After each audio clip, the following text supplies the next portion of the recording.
ముందు పెట్రోల్ ధరలు వచ్చినట్టు ఎన్నికల ముందు నాయకులు వస్తారని తర్వాత పోతారు. కానీ నేను లోకల్ ఇక్కడే ఉంటా, ప్రజలతో ఉంటా, ప్రజా సమస్యలు తెలుసుకుంటా, వాటిని పరిష్కరిస్తానని వైసీపీ పశ్చిమ నియోజకవర్గ అభ్యర్థి షేక్ ఆసిఫ్ తెలిపారు. ఫ్యాన్ గుర్తుకు ఓట్లు వేసి తనను గెలిపించి ఆశీర్వదించాలని విజ్ఞప్తి చేశారు. టీడీపీ జనసేన మేనిఫెస్టోని ప్రజలు స్వాగతించడం లేదని, కూటమిలో మూడో పార్టీ అయిన బీజేపీ కూడా మేనిఫెస్టో పట్ల విముఖతగా ఉందని అన్నారు. మేనిఫెస్టోపై మోడీ ఫోటో లేకపోవడం ఆ పార్టీ వ్యతిరేకత తెలియజేస్తుందని వివరించారు. ఆచరణ సాధ్యం కాని మేనిఫెస్టో విడుదల చేసిన టీడీపీకి ప్రజలు బుద్ధి చెప్తారని అన్నారు. గత ఎన్నికల ముందు ఇచ్చిన వాగ్దానాలను 99% వైసీపీ ప్రభుత్వం నెరవేర్చిందని, ప్రజలు మాయమాటలు నమ్మరని, వైసీపీకి మరింత ఆదరణ పెరిగిందని తెలిపారు. రానున్న ఎన్నికల్లో ఖచ్చితంగా పశ్చిమ నియోజకవర్గంలో వైసీపీ జెండా ఎగురుతుందని ధీమా వ్యక్తం చేశారు. వైసీపీ ఎమ్మెల్యే అభ్యర్థి ఆసిఫ్తో మా ప్రతినిధి లిఖిత ఫేస్ టు ఫేస్. పశ్చిమ నియోజకవర్గంలో వైసీపీ ఎమ్మెల్యే అభ్యర్థి ఆసిఫ్ దూసుకుపోతున్నారు. ముఖ్యమంత్రి వైఎస్ జగన్మోహన్ రెడ్డి పేరు ప్రకటించినప్పటి నుంచి కూడా ఇటు అభివృద్ధి సంక్షేమం రెండు కళ్ళగా కూడా ఇటు వాళ్ళు చేసిన అభివృద్ధి పనులు కూడా ప్రతి ఒక్క కరపత్రం కూడా ఇస్తున్న పరిస్థితి మనం చూసాం. ప్రస్తుతం మనతో ఆసిఫ్ ఉన్నారు, ఆయన అడిగి తెలుసుకున్నాం. సార్ చెప్పండి, ఇటు సుజనా చౌదరి వచ్చి ఖచ్చితంగా నేనే గెలుస్తానని చెప్పి కూడా ఒక వ్యాఖ్యలు చేస్తున్నారు. మీరు గతంలో కూడా మైనారిటీ కార్పొరేషన్ చైర్మన్గా చేశారు. ఇక్కడ మాజీ మంత్రిగా ఉన్న వెల్లంపల్లి శ్రీనివాస్ అనేక సేవా కార్యక్రమాలు సంక్షేమ పథకాలు కూడా చేసేలా చూస్తారు. ఇప్పుడు ఎవరైనా వచ్చేసి నేనే గెలిచేస్తాను, ఆ మహాభారత్ పార్టీ వాళ్ళు కూడా చెప్పేస్తున్నారు నేనే గెలిచేస్తానని చెప్పేసి.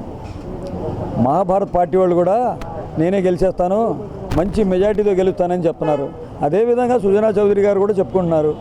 ఇక్కడ గెలిచేది ఎవరో, ప్రజల్లో ఉండేది ఎవరో ఇక్కడ నియోజకవర్గ ప్రజలకు బాగా తెలుసు, వాళ్ళే నిర్ణయిస్తారు. ప్రజలు ఆల్రెడీ డిసైడ్ అయిపోయారు. జగనన్న సంక్షేమ పథకాలు, జగనన్న ఫోటో చూసి వాళ్ళు ఎవరికి వేయాలో ఏమేయాలో డిసైడ్ అయిపోయారు వాళ్ళు. సార్ అదేవిధంగా ముఖ్యమంత్రి వైఎస్ జగన్మోహన్ రెడ్డి మేనిఫెస్టోలో వైద్యం విద్యకు పెద్దపీట వేశారు. కానీ ఇటు చంద్రబాబు మేనిఫెస్టో చూస్తే కూడా మొత్తం రత్నంగా కూడా కనిపిస్తుంది. అటు ఖచ్చితంగా ముస్లింస్కి కూడా మేము న్యాయం చేస్తానని చెప్పి కూడా, అదేవిధంగా ఖచ్చితంగా తనని నమ్ముకుంటే రానున్న రోజుల్లో ఖచ్చితంగా న్యాయం చేస్తానని చెప్పి కూడా చంద్రబాబు పవన్ కళ్యాణ్ కూడా చెప్తున్నారు. ఎలా చూస్తారు? గతంలో కూడా చంద్రబాబు నాయుడు ముస్లింస్కి చాలా న్యాయం చేశాడు ఆయన. అలాగే ఒక 10 మంత్రులు ఇచ్చేసాడు, ఒక 20 మంది ఎమ్మెల్యేలు ఇచ్చేసాడు. ఏ ఒక్కరికి కూడా క్యాబినెట్లో లేకుండా చేసిన ఘనత మాజీ ముఖ్యమంత్రి చంద్రబాబు నాయుడుది. ముస్లింస్ని ఓటు బ్యాంక్ కింద వాడుకున్నాడు తప్ప ముస్లింస్కి ఆయన చేసిన మేలంటూ ఏమి లేదు. అలాగే నారా హమారా గుంటూరు మహాసభలో ముస్లింస్ వెళ్ళి వాళ్ళకి ఏదైతే హక్కులు ఉన్నాయో ఆ హక్కుల గురించి మాట్లాడితే వాళ్ళకి దేశద్రోహులుగా చిత్రీకరించిన ఘనత మాజీ ముఖ్యమంత్రి చంద్రబాబు నాయుడుది. మరి ఆయన మాకేదో ముస్లింస్కి చేసేస్తాడంట, ఏం చేస్తాడో తెలియదు. వాళ్ళ వెనకాల ఉన్న ముస్లింస్కి చేయమని చెప్పండి, తర్వాత ఈ యొక్క రాష్ట్రంలో ఉన్న ముస్లింస్కి ఆయన ఏదైనా మేలు చేస్తాడేమో. సార్ 2019 నుంచి 24 వరకు ముఖ్యమంత్రి వైఎస్ జగన్మోహన్ రెడ్డి ఇటు ముస్లింస్కి చాలా పెద్దపీట వేశారు. కార్పొరేషన్ చైర్మన్గా ఇచ్చారు, అదేవిధంగా డిప్యూటీ సీఎంగా ఇచ్చారు, హజ్ యాత్రకి కూడా వేసిన పరిస్థితి మనం చూస్తాం. కానీ ఇటు టీడీపీ అధినేత చంద్రబాబు నేను హజ్ యాత్రకు బస్ నేనే వేస్తే ఇటు ముఖ్యమంత్రి దాన్ని కంటిన్యూ చేశారని చెప్పి కూడా నేను ఒక వ్యాఖ్య చేశారు. కడపలో కూడా ఆయన ఖచ్చితంగా వైనాట్ పులివెందుల 175 గెలవరు, ఖచ్చితంగా 160 మేము గెలిచి తీరుతామని చెప్పి కూడా చంద్రబాబు చెప్తున్నారు. ఎలా చూస్తారు? ఏంటి ఒక 6 సీట్లు తగ్గించుకున్నారు ఎందుకు అసలు నాకు అర్థం కావట్లా. అది కూడా కలిపి చెప్పేస్తే జగన్ గారు కాపీ కొట్టినట్టు ఉంటుందని చెప్పి 6 తగ్గించుకొని మాట్లాడుతున్నాడు ఆయన. నిన్న సుజనా చెప్తున్నాడు ప్రకాశం బ్యారేజ్ నేనే కట్టాను, ప్రకాశం పంతులు గారు మా బాబాయే అని చెప్పి. ఇలాగే ఉంటాయి. ఆయన బినామీ కదా, అందుకోసం ఆయన అడుగుజాడలో చక్కగా నడుస్తున్నాడు ఆయన. మళ్ళీ చంద్రబాబు నాయుడు ఏం చెప్తున్నాడో ఆయనకి అర్థం కావట్లా. మేనిఫెస్టో అదొక మేనిఫెస్టోనా? బీజేపీ వాళ్ళు ముట్టుకోవడానికి భయపడుతున్నారు ఆ మేనిఫెస్టోని. మోడీ బొమ్మలు ఏదని చెప్పి వాళ్ళని గొడవలు మొదలైపోయినాయి. ఒకడేమో తెలుగుదేశం కండవాలు ఏంట్లేదేంటి అని చెప్పేసి ఒకటి అడుగుతున్నాడు. పార్టీలో అక్కడక్కడ తిరిగే వాళ్ళని తీసుకొచ్చాడు, ఎంతో కొంత ఇవ్వడం. ఆడేమో ఏంటి వీళ్ళు పిలిచి డబ్బులు ఇస్తున్నారు కదా అని ఆ ఏసీఆండి కండవాలని చెప్పి ఆడ నిలబడుతున్నాడు.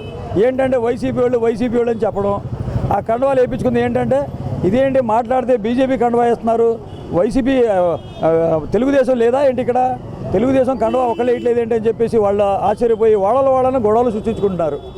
వీళ్ళు మళ్ళీ ప్రజలకు మేలు చేసేవాళ్ళు. సార్ పశ్చిమ నియోజకవర్గంలో అనేక సమస్యలు ఉన్నాయి, కొండ ప్రాంత సమస్యలు ఉన్నాయి. దాదాపు అన్నీ కూడా ఇటు మాజీ మంత్రి వెల్లంపల్లి శ్రీనివాస్ తీర్చేసిన పరిస్థితి. ఒకవేళ ఖచ్చితంగా మీరు గెలుస్తారనే ధీమా కూడా వ్యక్తం చేస్తున్నారు. వచ్చే ప్రజలకు ఎలాంటి హామీలు ఇవ్వబోతున్నారు? గతంలో కూడా వాళ్ళందరూ తెలంగాణ నుంచి కరోనా కష్టకాలంలో తెలంగాణ నుంచి మాకు నిత్యావసర సరుకులు తెలంగాణలో భయపడిపోయి దాక్కొని ఎక్కడ చచ్చిపోతామని చెప్పి భయపడి దాక్కొని అక్కడ నుంచి నిత్యావసర సరుకులు కూరగాయలు, మెడిసిన్స్ చంద్రబాబు నాయుడు ఆయన దత్తపుత్రుడు పవన్ కళ్యాణ్ బాగానే పంపించారు. వీళ్ళు మాట్లాడుతున్నారు. కరోనా కష్టకాలంలో జగన్మోహన్ రెడ్డి గారు, వాలంటీర్సు, వైసీపీ నాయకులు అందరూ కలిసి ప్రజల్లో ఉన్నాం. ప్రజలకి భరోసా ఇచ్చాం, ప్రజలకి ఆక్సిజన్ ఇచ్చాం, మెడిసిన్ ఇచ్చాం, హాస్పిటల్ చూపించాం. కానీ వాళ్ళ ప్రాణాలు సైతం లెక్క చేయకుండా వాలంటీర్సు ప్రతి ఇంటికి వెళ్ళి వాళ్ళు ఎలాగున్నారు, ఏంటి విషయం, ఏమైనా ఆరోగ్యం బాగుందా లేదా అని కనుక్కుంటూ తిరిగారు. వీళ్ళు మాట్లాడుతున్నారు. వీళ్ళు ఏదేదో మాయ మాటలు చెప్తున్నారు. ఈ రాష్ట్ర ప్రజలకు అందరికీ తెలిసిన విషయమే. దాంట్లో ఆలోచించాల్సినంత ఏమీ లేదు. సుజనా చౌదరి కూడా చంద్రబాబు నాయుడు దగ్గర ఫోటోస్టాట్ తీసుకొని తిరుగుతున్నాడు. ఆయన చెప్పే అబద్ధాలకి దానికంటే ధీటుగా ఉండాలని చెప్పేసి ఇంకా అబద్ధాలు చెప్తూ తిరుగుతున్నాడు. మీడియా సోదరులకు కూడా బాగా చెవుల్లో పువ్వులు పెట్టి పంపించారు. దాంట్లో సందేహం లేదు. అది చెప్పి ఇది చెప్పి మాయ మాటలు చెప్తున్నారు కానీ ఏ ఒక్క హామీ కూడా నెరవేర్చట్లేదు. మీడియా సోదరులకి మా జగనన్న ప్రభుత్వం వచ్చిన తర్వాత మీడియా సోదరులకి ఎటువంటి సహాయ సహకారాలు అందించాలి అవన్నీ మేము దృష్టిలో పెట్టుకొని మా జగనన్నకి చెప్పడం జరిగింది. ఆయన కూడా నేను అధికారంలో రాగానే మళ్ళీ నేను మీడియా సోదరులను కూడా గౌరవించుకుంటానని చెప్పడం జరిగింది. 5 సంవత్సరాల పాలనలో 2 సంవత్సరాలు కరోనా పోతే 3 సంవత్సరాలే జగనన్న పాలించింది. ఈ 3 సంవత్సరాల్లో కూడా చెప్పినవి కూడా చేశాం, చెప్పనివి కూడా చేశాం. అన్ని సదుపాయాలు కల్పించాం.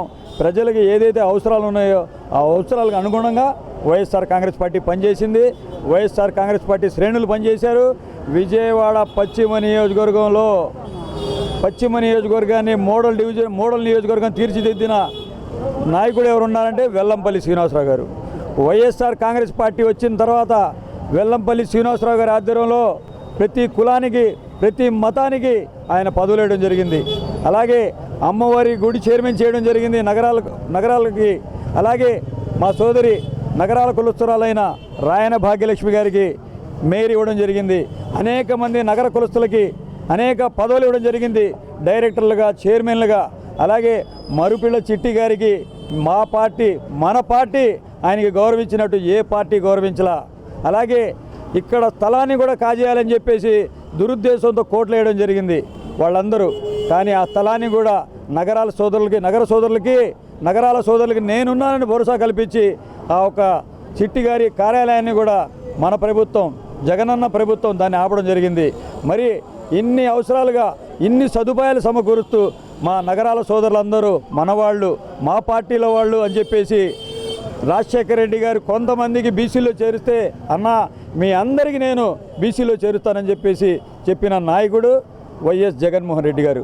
మరి ఇన్ని అవసరాలకు అనుగుణంగా నగరాల సోదరులకి తోడుగా ఉన్న వైఎస్ఆర్ కాంగ్రెస్ పార్టీకి, జగన్మోహన్ రెడ్డి గారికి అందరూ మేము అండగా ఉన్నామని చెప్పేసి నగరాల సోదరులు, రాష్ట్ర అధ్యక్షులు, తర్వాత నగర అధ్యక్షులు, నగరాల సోదరులందరూ నా అడుగు వేసి ఆసిఫ్ అన్న ఆయన చేసిన మేలుని నీతో మేము రుణం తీర్చుకుంటాం, నిన్ను గెలిపించుకుంటాం అని చెప్పేసి నడుము కట్టి నా అడుగు వేసి నా విజయం కోసం నా ముందు నడుస్తున్నారు. మరి ఆలోచించండి. కావాలని చెప్పి నగరాలు వెళ్ళిపోతున్నారు, లేకపోతే ముస్లిమ్స్ వెళ్ళిపోతున్నారు అని చెప్పేసి మాయ మాటలు చెప్తున్నారు. ఎవరో ఏదో అరాకొర వెళ్ళినంత మాత్రాన ఒరిగేదేం లేదు. ఇక్కడ ప్రతి ఒక్కరు కుల మతాలకు అతీతంగా వైఎస్ఆర్ కాంగ్రెస్ పార్టీకి ప్రతి ఒక్కరు అండగా ఉన్నారు. తప్పకుండా నన్ను భారీ మెజార్టీతో గెలిపిస్తారని చెప్పేసి ఈ మీడియాతో తెలియజేసుకుంటాను. సార్, అదేవిధంగా బీజేపీ వాళ్ళు 2 నాలుకల ధోరణిలో వ్యవహరిస్తున్నారు. ఇటు కేంద్రమేమో ఇది ముస్లిం రిజర్వేషన్కు ఎలాంటి హామీ ఇవ్వలేదు, కానీ సుజనా చౌదరి మాత్రం 5% రిజర్వేషన్ ఇస్తాము అని చెప్పి ముస్లిమ్స్కి మేము అండగా ఉంటామని చెప్పి కూడా ఇక్కడ రాష్ట్రంలో ఇటు కూటమి అభ్యర్థులు అయితే చెప్తున్నారు. ఎలా చూస్తారు? మీరు మాకు అండగా ఉండవసల్లా మేము అందరూ హ్యాపీగా ఉన్నాం, ఇక్కడ ప్రశాంతంగా ఉన్నాం. మీరు వచ్చేసి ఇక్కడ అలజడులు సృష్టించేసి మాలో గొడవలు పెట్టేసి మీరు ఫ్లైట్ టికెట్లు జేబులో పెట్టుకుని వెళ్ళిపోవాల్సిన అవసరం లేదు. మీరు వచ్చిన పని మీరు చూసుకోండి. మేమే టికెట్లు రెడీ చేసి మిమ్మల్ని పంపిస్తాం. తప్పకుండా బై సుజనా అని చెప్తాం ఫ్లైట్ ఎక్కించి. మీరు మట్టికి మాలో గొడవలు పెట్టకుండా ఉండండి. ఇక్కడ కులమతాలకే అతీతంగా ఉండే నియోజకవర్గం ఇది. ప్రతి ఒక్కళ్ళము అన్నదమ్ములాగా రంజాన్ చేసుకుంటాం, క్రిస్మస్ చేసుకుంటాం, అలాగే దసరా చేసుకుంటాం. దీంట్లో సందేహం లేదు. మీరు వచ్చి అలజడులు సృష్టించే విధంగా మీరు ప్రయత్నాలు చేయబాకండి. దయచేసి మీరు కేంద్రంలో ఉంటేనే బాగుంటుంది, కానీ మీరు గల్లీలో ఉంటే బాగోదని చెప్పి నా ఒక మనవి. ఏది మొత్తం మీద చూసుకున్నట్లయితే ముఖ్యమంత్రి వైఎస్ జగన్మోహన్ రెడ్డి చేసిన అభివృద్ధి కార్యక్రమాల ద్వారానే తాను ఖచ్చితంగా గెలుస్తానని చెప్పి కూడా ఇటు సుజనా చౌదరి లేనిపోయిన అపోహలు సృష్టించొద్దు, ఖచ్చితంగా ఇటు కుల మతాలకు అతీతంగా ఉన్న నియోజకవర్గం పశ్చిమ నియోజకవర్గం అని చెప్పి కూడా ఇక్కడ ఆసిఫ్ అయితే చెప్తున్నారు. మొత్తం మీద చూసుకున్నట్లయితే జూన్ 4న ఖచ్చితంగా పశ్చిమ నియోజకవర్గంలో ఎగిరేది వైసీపీ జెండా అని చెప్పి కూడా ఆయన ధీమా వ్యక్తం చేస్తారు. ఇది ఇక్కడ ఉన్న పరిస్థితి. Video journalist